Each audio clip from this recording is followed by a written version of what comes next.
पर गलती हुई है, गलती को स्वीकार करते हुए उनको सीधे तौर पर ये बात कहनी चाहिए कि इसमें रचनात्मक सुधार ये हो सकता है, ये कयावत पूरे हिंदुस्तान भर के लिए होनी चाहिए। ऐसा उन्होंने कहीं नहीं कहा है। अपनी बात को छुपाने की कुचेष्टा नीतीश जी ने की है। जी, तो चलिए मैं आपके पास में आ रहा हूं मुदगल साहब। नीतीश कुमार का जो सुझाव है वो अपने राज्य में जो गलतियां उनके विभाग, उनकी सरकार जो कर रही है उन्हें ढकने का एक प्रयास कर रही है, दूसरों को जो सुझाव देने की कोशिश की जा रही है। बीजेपी का साफ आरोप है कि नीतीश कुमार खुद पहल के लिए आगे बढ़ने चाहिए कि क्या क्या जाना चाहिए, क्या कर रहे हैं। सिर्फ जांच से लिपापोती होती है। एक बार अगर एक घोटाला होता है, लगातार दूसरी बार भी अगर घोटाला होता है तो भाजपा का साफ कहना है कि यह बहुत बड़ी नेग्लिजेंसी है, इससे बचा नहीं जा सकता और इसमें चाहे कुछ भी कहें सरकार खुद जिम्मेदार है इसके लिए। देखिए, बिल्कुल नीतीश कुमार जी का भी मैं बयान सुन रहा था, उन्होंने कहीं भी ये नहीं कहा कि भ्रष्ट अधिकारियों को बख्शा जाएगा। जांच का विषय निश्चित रूप से उन्होंने सेक्रेटरी को उसमें सबसे पहले उपयुक्त माना कि सेक्रेटरी का काम सबसे ज्यादा होता है, अध्यक्ष से भी ज्यादा सेक्रेटरी के ऊपर दारोमदार हर चीज का रहता है, चाहे वो कोई भी विभाग हो। तो आज उन्होंने उसको सेक्रेटरी को सजा भुगतने को तैयार कर दिया। अगर अध्यक्ष भी उसमें इन्वॉल्व होगा, चेयरमैन होगा, तो उस पर भी आंच आएगी, इसमें कोई दोहराई नहीं है। नहीं, रचनात्मक नहीं। आप ये देखिए, आप जो कह रहे हैं कि बच्चे पूरे फेल हो गए, ये तो एक रचनात्मक सुधार है कि वो बच्चों को पास नहीं कर रहे जबरदस्ती, टैलेंट नहीं कर रहे, जबरदस्ती नहीं फेल कर रहे। पहले ऐसे नहीं कि लिपापोती कर रहे हो।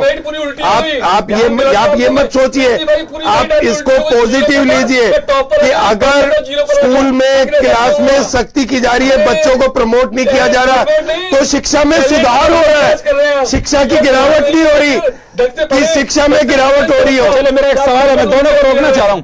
मैं लक्ष्मीकांत जी आपसे जानना चाहूंगा, देखिए नीतीश कुमार के साथ आप सहयोगी रहे, नीतीश की कार्यप्रणाली को भी आप लोग जानते हैं। मैं इतना सा जानना चाहता हूं कि मुख्यमंत्री के स्तर पे, मंत्री के स्तर पर कभी कोई चाहेगा कि किसी भी राज्य के उसका जो विभाग है उसमें गिरावट आनी चाहिए?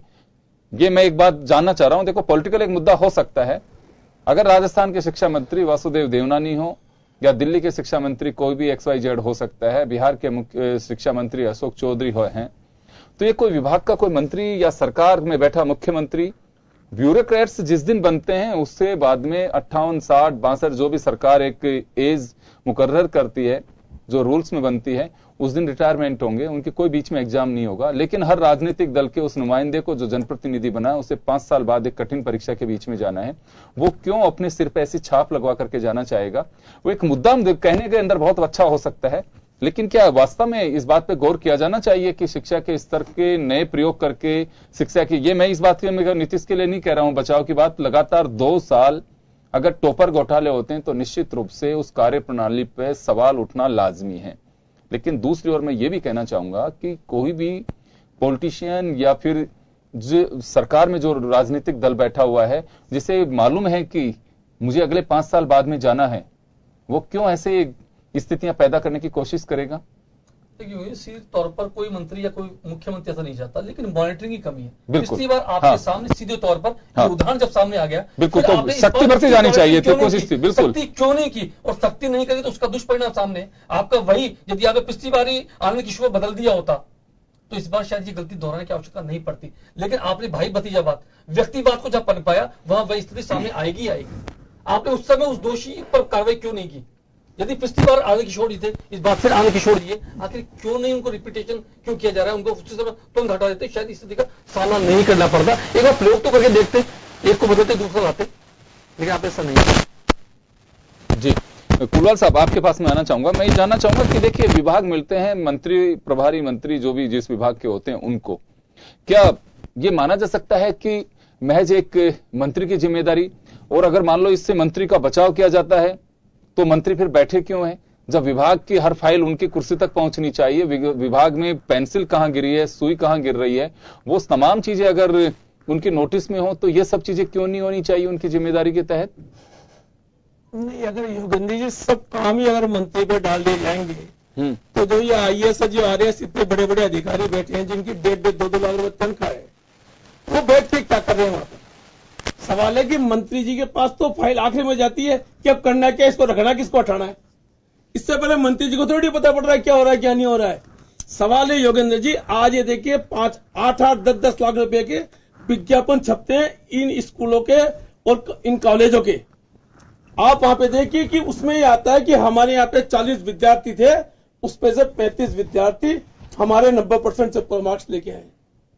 अब जब ये राजस्थान का घोटाला निकला तो ये प्रमाणित बिहार का सर, राजस्थान में भी जो भी घोटाला चल रहा है, ये यूनिवर्सिटी में जो भी गिरफ्तारियां हुई है, बिल्कुल ये उसके परिणाम है। सवाल मैं नहीं कर रहा कि बिहार में क्यों किया, राजस्थान में क्यों हो रहा है।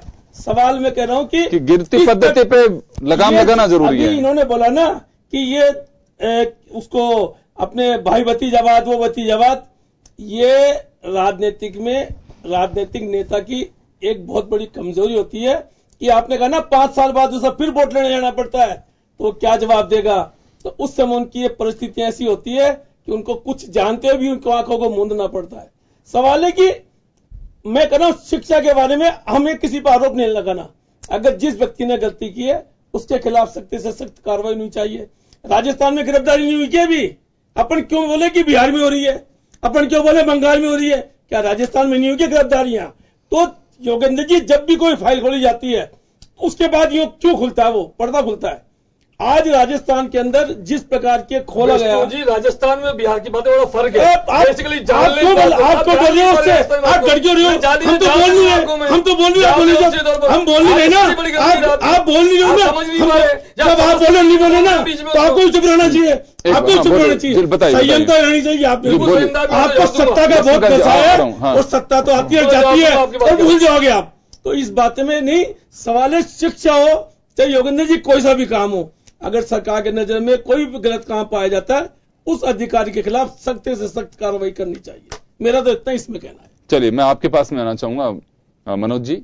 अभी जो 2 बातें देखिए निकल करके आती हैं सामने कि जब विभाग का कोई मंत्री होता है, मंत्री ये भी चाहता है कि विभाग में क्या हो रहा है एक एक चीज मेरे नोटिस में होनी चाहिए।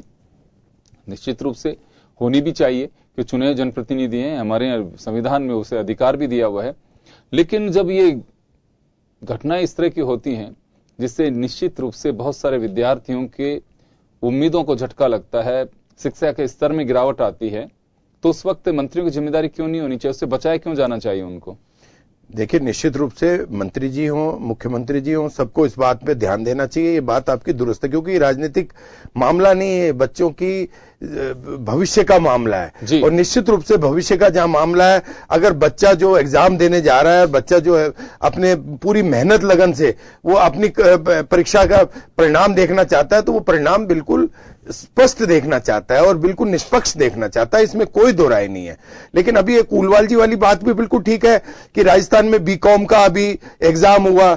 आप देखिए कि एग्जाम हुआ तब तो पेपर लीक नहीं हुआ, जब उसके 1 महीने बाद में जब रिजल्ट आने वाला हुआ तो इसको बिल्कुल इस पे जांच बिठा दी गई और बच्चों का भविष्य अंधकार में डाल दिया, क्योंकि उनको 3rd ईयर के बाद में आगे उनको जाना था, लेकिन उनका तो प्रोग्रेस को पूरे को रोक दिया गया। तो ये त्रुटियां हैं जो अधिकारी, क्योंकि मंत्री स्तर पे सारा काम नहीं होता, करते तो नीचे के सारे प्रशासनिक अधिकारी हैं।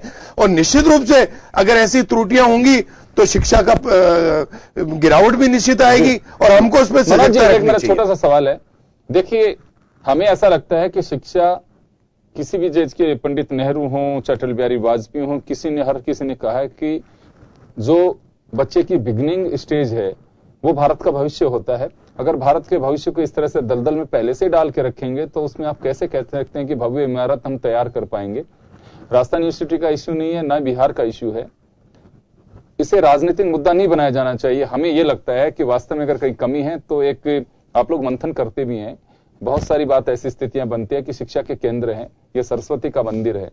अगर वास्तव में इससे राजनीतिक दलदल में हम खींचने की कोशिश करेंगे तो इसकी स्थितियां और बिगड़ जाएंगी। कहीं ना कहीं एक पक्ष होता है, उसमें वो राजनीतिक शरण में अगर जाता है तो उसे बचाने की कोशिश भी की जाती है। 3 लोग राजनीतिक मुद्दा बना करके उसके पक्ष में खड़े होते हैं, 3 उसके विरोध में खड़े होते हैं। तो छत्रछाया जब मिलना शुरू होती है वहीं से बेड़ा गर्क होना भी शुरू हो जाता है। वो चाहे राजस्थान हो, बिहार हो, चाहे पश्चिमी बंगाल हो, चाहे तमिलनाडु हो, चाहे गोवा, कर्नाटक, कहीं पे भी हो, स्थितियां तभी बनती हैं।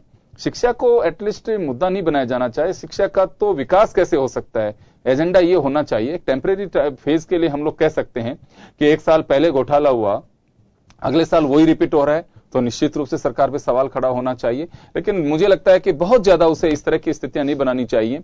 और दूसरी ओर सरकार को भी ये मौका क्यों देने की ऐसी आवश्यकता पड़ी कि एक बार जब आप लोगों के नोटिस में एक चीज आ गई कि ये हालात बने हैं, तो और दूसरी बार भी ऐसा ही है। उस निकम्मेपन के हदें पार हो रही हैं। मुझे लगता है कि बिहार सरकार को उस पर गौर फरमाना चाहिए कि आखिर ऐसी स्थितियां क्यों बन रही हैं। अगर नीचे की अगर रियलिटी है तो उससे अगर आप वाकिफ हैं, तो अगर दूर नहीं कर पा रहे हैं तो मुझे लगता है एक बहुत बड़ी उदासीनता है। चलिए, मैं लक्ष्मीकांत जी आपसे चाहूंगा कि किसी भी राज्य की स्थिति हो सकती है, क्योंकि हर स्तर पर मॉनिटरिंग भी संभव नहीं हो सकती, लेकिन हम ये बात कह करके कि मॉनिटरिंग संभव नहीं हो सकती तो बच भी नहीं सकते, क्योंकि फिर आप कर क्या रहे हैं? जनता भरोसा आप पे कर रही है। टैक्स पेयर्स का पैसा जो सैलरी के अंदर जा रहा है, उन लोगों को कोई मतलब नहीं है। उन पेरेंट्स की गाड़ी मेहनत का पैसा जो फीस के जरिए जाता है, उन सब लोगों के लिए अगर हम ये कहें कि ब्लॉक स्तर पे या नीचे के स्तर पे मॉनिटरिंग संभव नहीं है, या फिर एक मंत्री या मुख्यमंत्री नहीं कर सकता, तो कोई तो सिस्टम कहीं तो दुरुस्त करना पड़ेगा कि वास्तव में भविष्य में ऐसी चीजें नहीं हो। निश्चित रूप से कहीं ना कहीं जाकर हमें इन सब समस्याओं को देखना होगा। और इसी तौर पर जब शिक्षा का, जहां पर शिक्षा का मुद्दा आता है, तो बड़ा महत्वपूर्ण इशू है। शिक्षा हमारे भविष्य से जुड़ा हुआ विषय है, और भविष्य से जुड़े विषय को तो बड़ी गंभीरता लेना चाहिए। जहां तक मॉनिटरिंग की बात है, देखिए सीधे तौर पर मैं अब मनोज जी मेरी बात के साथ इस्तेफा रखेंगे, क्योंकि जगन्नाथ मिश्र जो बिहार के मुख्यमंत्री, तो शिक्षा ऊपर के स्तर पर क्यों होती है? और आज जब बात करते हैं आप यहाँ पर आकर के इस नीतीश जी के समय बात करते हैं, शिक्षा का स्तर तक गिर जाता है, फिर आप उसकी पैरवी क्यों करते हैं? पहली बात। लेकिन जब आप इसकी पैरवी नहीं करें, आप इसमें रचनात्मक सुझाव देते तो ज्यादा अच्छा लगता। अब आपने, विष्णु जी ने बड़े तेजी के साथ राजस्थान का विषय उठाया। योगेंद्र जी, ये सीधा मॉनिटरिंग की बात है, इसे कहते हैं मॉनिटरिंग। एसओजी ने बिना किसी मांग के, बिना किसी घोटाला उजागर हुए, एसओजी ने अपने स्तर पर संज्ञान लेती है और 23 लोगों को गिरफ्तार करती है, जिसमें बड़े बड़े प्रोफेसर और प्रिंसिपल तक के स्तर के अधिकारी होते हैं, उन सबको लेकर जेल में डाल देती है और पूरी जांच करती है। एक एक व्यक्ति के टेलीफोन स्टेपिंग पर डाले जाते हैं। जब घोटाले की रिजल्ट आने के टाइम, आज से पेपर आने के टाइम नहीं, आज के 50 दिन पेपर देते वक्त होता, आज के 50 दिन पहले, आज से ठीक 50 दिन पहले एसओजी संज्ञान लेती है। पेपर देते वक्त क्यों नहीं हुआ? ये बीकानेर विश्वविद्यालय का मामला हो, पेपर को रद्द कर देती है एसओजी। उसी समय ट्रैकिंग होती है और लगातार इस विषय आप देखिए, 1 महीने का पीरियड बच्चों के भविष्य में अंधकार आ गया। कहते हैं मॉनिटरिंग, मॉनिटरिंग वाली बात। बिल्कुल, मॉनिटरिंग राजस्थान सरकार की है। चलिए, आपने क्या फिर से आपने कहा परीक्षा हो रही है, दोबारा परीक्षा हो रही है, क्यों हो रही है? लेकिन उसकी लेट होने की वजह से बच्चे का अगले कॉलेज में प्रवेश में प्रॉब्लम आ गई। मैं माफी चाहूंगा, रोकना चाहूंगा आप लोगों को। मुद्दा राजनीति के लिए चंद फेज के लिए हो सकता है, ये बात सही है कि रोज होली और दिवाली नहीं होती हैं, कभी कभी आती हैं, उसे हम एंजॉय करते हैं।